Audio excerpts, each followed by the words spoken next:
Hola, mi nombre es Santiago Tamus y comenzamos con otro análisis de la economía argentina, en este caso un análisis de mercado al cual titulamos Acciones y bonos a merced de Medio Oriente y la macro de Estados Unidos. Por supuesto que vamos a considerar la recalificación de la deuda de Argentina, pero sabemos que hasta esa puede ser, y lo vamos a ver, una oportunidad de venta para algunos que quieran materializar ganancias. Así que comenzamos con lo importante que tiene que ver con nuestra economía del día de la fecha. Los bonos en dólares cayeron frente a un mal clima global.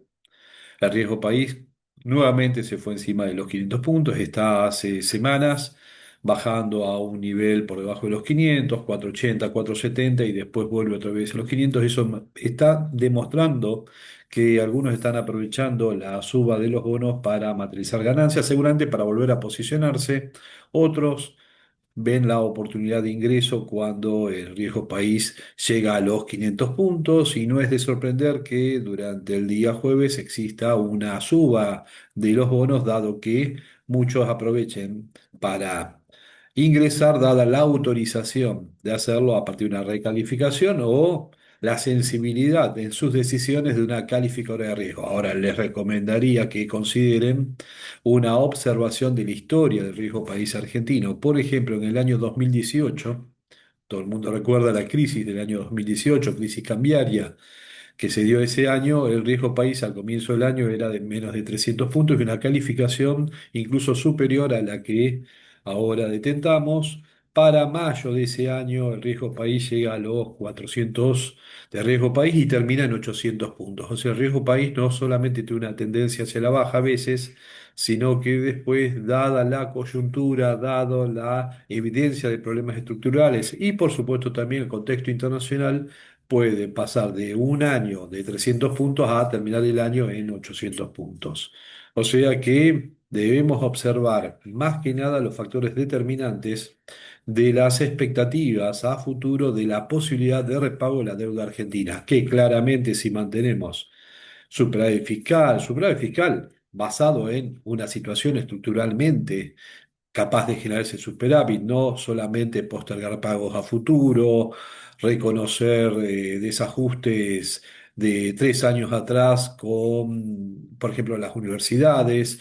Entonces, un superávit fiscal que se obtiene, como uno podría hacer sin pagar la tarjeta de crédito y me sobra dinero, la verdad es que no es tan importante. No queremos decir que no se está logrando un objetivo muy importante al reducir el déficit y hasta transformarlo en superávit. El tema es dar expectativas hacia adelante y ahí es donde aparece la demanda o no de los distintos activos financieros. Bueno, justamente factores determinantes de esas expectativas las encontramos con la inflación publicada en el día de la fecha para Estados Unidos. En Estados Unidos se acostumbra a presentar la inflación a nivel mensual, pero al mismo tiempo también la inflación interanual. Y la interanual pasó de un 3,8 a 4,2% entre abril y mayo. Eso significa que Estados Unidos se ha alejado más de lo que es el objetivo de 2%, que es el objetivo que tiene por detrás la Reserva Federal. Y hay que recordar que la semana que viene hay reunión de la Reserva Federal. Entonces, tenemos un 4,2% minorista para Estados Unidos. Igual hay que analizar bien lo que es la inflación núcleo, qué peso ha tenido la inflación en energía. Hay distintos informes que hablan que desde el comienzo de la guerra hasta ahora, depende de la medición, puede ser desde un 30 a un 40% de aumento en los productos vinculados con lo que es el petróleo. O sea, el costo del combustible aumentó mucho en Estados Unidos, eso impacta la logística, impacta un montón de otros productos derivados del propio petróleo y ahí vemos las consecuencias de ese nivel de inflación. Este gráfico que puse largo acá, la última parte es justamente la inflación anualizada. ¿Dónde tuvieron inflación anualizada superior? Bueno, acá estamos hablando de la pandemia. Con la baja de la inflación se desacelera la economía norteamericana, pero luego, gracias a la emisión, propio gobierno de Trump, para mantener una economía pujante, que tiene una tasa de crecimiento ese año bastante importante, va a llegar después a una inflación anualizada que casi llega a los dos dígitos. Por supuesto que después vino una política monetaria contractiva de la Reserva Federal y se consiguió esta reducción de la inflación. Ahora estamos encontrando otra vez un despegue en inflación en esta parte del gráfico y hay que ver qué hace la Reserva Federal. En esta, en otra, ya empiezan a aparecer mucho más las probabilidades. No sé si en esta reunión, pero por lo menos en alguna de las reuniones que queda en el año, de una suba en vez de baja de tasas. Si hablábamos de esto hace 3 meses atrás, la probabilidad era 0, 2 o 5% de suba a lo largo del año y lo que se esperaban eran dos bajas para el resto del año. Ahora estamos hablando de posibilidad de suba y difícilmente de baja por este dato, el 4,2 de inflación interanual.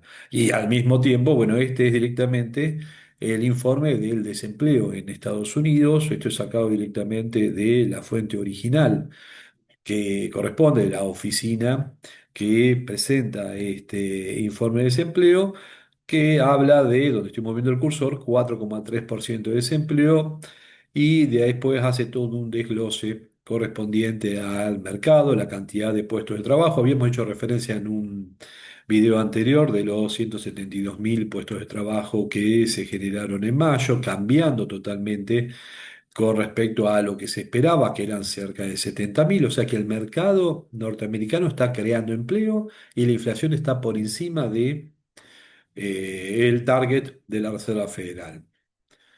Eso ha generado durante el día de la fecha un ajuste en el mercado norteamericano. Si vemos todos los índices norteamericanos, Standard Poor's, los distintos índices con distintas dimensiones, el de 100, de 500, y tenemos bajas del 1,5, 1,60, 1,87, o sea, bajas de casi entre el 1,5 y 2% de los índices de acciones del mercado norteamericano. Eso significa, imagínense, para una economía que tiene rentabilidades, y hablaba un video, el video reciente de a nivel anual, 10% de crecimiento, un 1,5 en un día, acumulando a bajas que han tenido el día viernes, y estamos hablando de distintos días de ajuste con acciones bajando un 10%. Eso ya afecta al Nasdaq, que el viernes pasado había bajado el 4%, otra vez tuvo un ajuste. Bueno, significa una toma de ganancias muy importante, y el que subió a último en la cresta de la ola, bueno, ahora está teniendo pérdidas, depende de la empresa, puede ser del 20%. O sea, se ha dado un ajuste muy importante en lo que es empresas de tecnología, inteligencia artificial.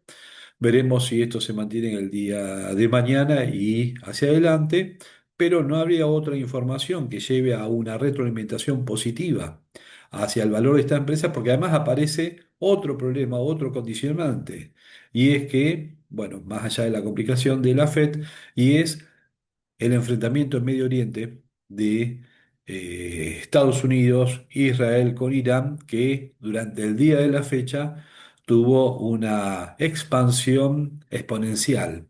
Ya estamos hablando de ataques abiertos desde Irán a bases de Estados Unidos, incluyendo un ataque a dos bases dentro de Jordania, cosa que no había sucedido antes.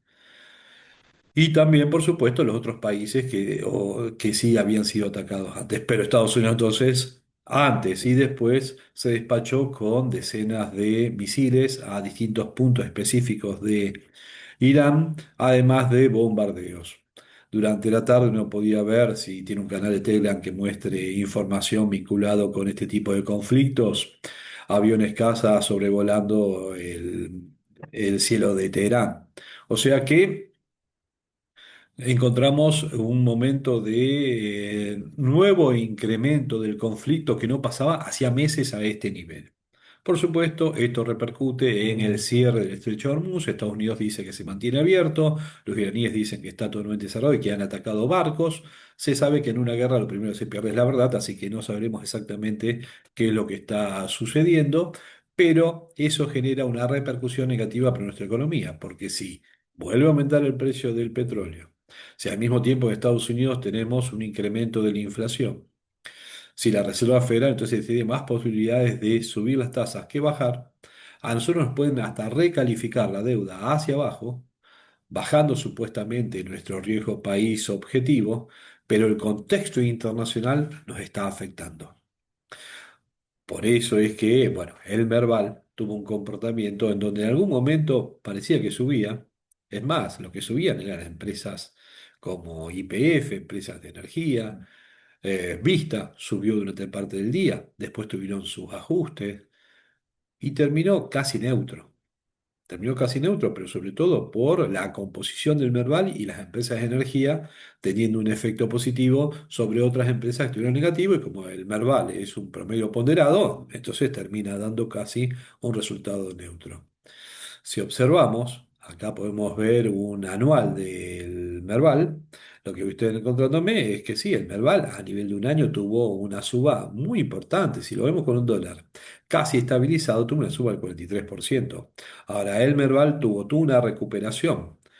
Después de mayo, todo lo que fue mayo, una gran recuperación. Este movimiento es el que había tenido desde febrero en adelante. Marzo hace una recuperación sobre todo por YPF y energía. Se llega a una resolución sobre el comienzo de abril del conflicto. Vuelven a ajustar las empresas de petróleo. Las empresas de energía ya habían tenido valores de 72, 73 para YPF y llega a bajar por cerca de los 60.000. Estoy hablando a precios argentinos. Y después ahora YPF se fue a encima de los 82.000. Entonces, acá tengo, lo tomo a YPF como una referencia, ¿no? Pero después otra vez parece que viene La Paz y ahora tuve este comportamiento que lo deja estabilizado. Si fuimos a empresas de energía, tuvimos una ganancia solamente en este periodo. Si nos fuimos a bancos, bueno, todo depende en qué momento hayamos ingresado, pero después otro tipo de empresas tuvieron ajustes muy importantes. El tema es hacia dónde va el mercado y acá hay una referencia muy importante. Si hablamos de mercado, hay que considerar esto y por eso tomé esta imagen. El mercado de acciones es el medio por ciento del total de lo negociado en el mercado durante el día. CDRs incluso en el día de la fecha ha sido un porcentaje muy menor, también entre los dos llegamos al 1,79%. Si acompañara toda la pantalla me voy a encontrar que el grueso es renta fija y el grueso ha sido un porcentaje de bonos, bonos en distintas de las variedades de bonos que tenemos y por supuesto cauciones. ¿Mm? El refugio en este momento ha sido una tasa de interés. Bonos que ajustan por ser han tenido muy buen comportamiento. Es más, se espera mañana los datos de inflación de Argentina y ahí veremos si es que se llega al 2%, al 2,5%. Hay muchos que hablan de un 2,1, 2,2%. Lo veremos. Igual. Hay que ver si es para festejar o es resultado de una política monetaria contractiva y fiscal ciertamente contractiva. Estamos conviviendo con encajes del 45% y se dice por qué los bancos no bajan las tasas de interés. Tienen una morosidad extraordinaria, al mismo tiempo 45% de lo recibido en forma de depósitos no lo pueden tener disponible. Entonces, ¿cómo es que le pido desde el gobierno, el ejecutivo, desde el lugar que sea, bajen las tasas y trabajen como bancos si le estoy reteniendo 45% del dinero que tienen disponible para poder prestar? De un depósito disponen del 55% nada más. El resto va en cajes. ¿Mm? El riesgo país argentino en el día de la fecha terminó en los 503 puntos. La realidad es que tuvo una baja importante durante todo el último periodo, ahora ha tenido una suba. Veremos qué sucede. Quizás haya, como dije, un impacto positivo del cambio de la recalificación. Hay que ver si no es aprovechado por muchos para descargar bonos y salir con ganancias que se han obtenido en las últimas semanas. Acá tengo los datos de TIR de la familia de bonos en dólares, bonos soberanos. Vemos que tenemos el AE38 con un 10%, después tasas menores. Una L30 tiene una tasa del 7,5%. La verdad es que el implícito en riesgo país de ese bono es insignificante en comparación con lo que es los otros bonos. Lo que voy a estar encontrando es que quizás si este bono subiera y me baja la tira al 9%, digo la E38, para muchos no se justifica el mantener un activo que ya dé un 9 o póngale mejor todavía un 8% de TIR, si es bono soberano a Argentina y significa que cobro semestralmente una cantidad pequeña respecto al total del bono y dependo qué es lo que sucede en Argentina de acá a más de 10 años. O sea que puedo esperar que salga mucho más este bono y que el riesgo país baje a los 300 puntos de Macri inicio del año 2018. Pero eso estaría implicando una rentabilidad del 8%. No sé cuántos mantendrían bonos de Argentina al 8%. Ojalá que todo el mundo. los quiera y eso va a beneficiar muchísimo a Argentina, pero eso va a implicar que haya expectativas de continuidad de un conjunto de políticas que implican una transformación estructural de la economía argentina con una solución del problema que abarca a quizás la mitad de la actividad económica argentina. Estamos hablando del comercio, la construcción, la industria, porque si no, va a haber una elección, ¿sí? Y todos los votos cuentan. Y va a haber gente que no va a estar de acuerdo con este modelo, por más que uno lo pueda acompañar y reconozca que hay que hacer la transformación estructural. Pero hay que reconocer que hay que generar las condiciones para que esa transformación del modelo sea sustentable. Yo puedo aparecer, como escuchaba ayer a Sturzenegger, diciendo en Catamarca se van a generar condiciones para que 1 millón de argentinos se desplacen hacia ahí de acá al 2000, creo que es a los próximos 30 años. Ah, y a Neuquén van a ir 1,5 millones. El tema es que yo tengo que resolver el problema de corto plazo también de esa parte de la población. Decirles que de acá a 5 años va a tener las condiciones para que te desplaces a Catamarca significa para esas personas no saber y tener una, un problema de continuidad de su propia vida de acá a los próximos 15 días. Estamos hablando de que ya las aplicaciones que permiten el transporte de bienes de un lugar al otro han cortado, en algunos casos, la admisión de nuevos colaboradores que participan en esa aplicación, lo cual ha generado un mercado, al parecer, que es el del alquiler de la posibilidad de poder trabajar para esa aplicación, lo cual lleva a que el aumento del desempleo, sobre todo en las zonas más afectadas, le hace conurbano bonaerense, pueda afectar las expectativas de continuidad de las transformaciones estructurales propias de este modelo, que volvemos a repetir, son positivas. El tema es que se puedan mantener en el tiempo y para eso requiero de la voluntad popular evidenciada en las urnas de el mantenimiento del modelo.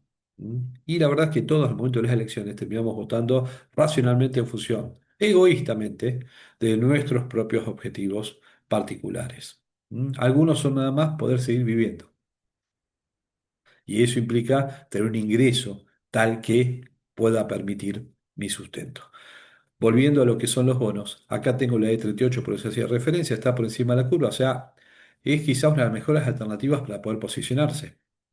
Está por encima de la curva de los bonos con ley local, mientras que el GD31, GD41 está por encima. También acá, ojo, uno corto, 30 también está por encima de la curva. Tengo dos opciones de posicionamiento en lo que son globales y tengo una muy buena opción de posicionamiento en la de 38. Siempre digo, conviene también combinar con otro bono que no tenga los mismos vencimientos y aparece el BA37 de la provincia de Buenos Aires con muy buena rentabilidad que permite machear vencimientos cada 3 meses en vez de nada más esperar 6 meses. Pero bueno, eso significa también confiar en la provincia de Buenos Aires. Respecto a otro tipo de bonos, lo que ajustan por ser, tengo TIRS, que si el tipo de cambio no se modifica en forma sustancial, que me implique una posibilidad de pérdida respecto a pesos, porque no se ajuste inmediatamente sobre la inflación. Tengo el TX31 con una TIR del 7,5%, ya el 26 está dando TIR negativa. No justificaría casi el posicionarse en ese título, pero sí un título como el TX28 que tiene, porque ha tenido una suba, ¿sí? En el día de una TIR de casi el 5%. Después ya tengo los muy largos al 38, que sí dan TIR del 8,6, 7,2. Pero la verdad es que uno se puede estar encontrando con un bono relativamente corto como el TX28, con la TIR del 5%, o sea que da la inflación más el 5%. Pensemos de esa manera, siempre hay que recordar que el supuesto de la TIR es la reinversión de los flujos de fondos a las condiciones originales, cosa que es casi, casi imposible que se dé en la práctica. Respecto a acciones, acá tengo el gráfico de dos petroleras. Una es Vista, con el ajuste que decía que había tenido al final del día, o sea, Vista está en un canal alcista comenzado durante el año pasado y se ha dado, no es que es algo coyuntural, es también fruto de la transformación estructural, que sea, esto es inversiones que sean en la economía, aumento de la capacidad de extracción diaria de barriles de petróleo. Vista acompaña a la economía argentina, su transformación estructural estimulada. Hemos hecho un video hablando de esto, recibiendo inversiones en una especie de capital semilla y después sí se sigue financiando a partir de emisión de ONs por toda la inversión necesaria para ir expandiendo su capacidad de producción diaria. Ahora me estoy encontrando con una cuestión. Si me sube la tasa de interés, ojo, que por más de que sea súper confiable, baja el precio de las commodities y me encarece el financiamiento, no es que no voy a tener, no voy a tener financiamiento, pero voy a tener un financiamiento más caro. Y si al mismo tiempo me aparece otro tipo de gobierno, no sabemos quién puede tener algún tipo de injerencia o no sobre las condiciones de exportación del petróleo. Recuerden el barril criollo y varias cosas de ese tipo. Otra empresa que uno considera que ha tenido un resultado extraordinario en el último tiempo es la propia YPF, que hasta incluso abandona un canal alcista. Tenía la tentación de hacer el inicio de otro canal alcista, pero igual es para la graficación, con un gran despegue otra vez desde un momento de el año, o sea, a lo largo de todo el año realmente. Uno puede estar viendo el corto plazo, pero la tendencia clara es de ascenso. Difícilmente veamos que tenga una caída a un valor de 50.000. Tranquilamente puede suceder con malas noticias, pero se han dado desde juicios a favor, resultado de buenos anuncios de inversiones, alianzas estratégicas. Todo eso lleva a que esta empresa ha tenido un componente muy alto, además del precio del petróleo que se ha expandido. Estoy diciendo conviene comprar el PF, no. Cada uno analizará qué es lo que le conviene más. Lo que sí debemos observar es que si nos quedamos con el capital líquido sin utilizar, vamos a estar teniendo un costo de oportunidad importante e incluso estamos perdiendo contra la inflación en pesos, por lo menos 30% para este año, y la inflación en dólares, que al parecer está por lo menos al 4% en dólares interanual. Mi nombre es Santiago Tamos. Cualquier tipo de consulta la puede hacer enviar por la página web de consultorfinanciero.com.ar o desde contacto@consultorfinanciero.com.ar. Veamos de hacer buenos negocios. Hasta luego.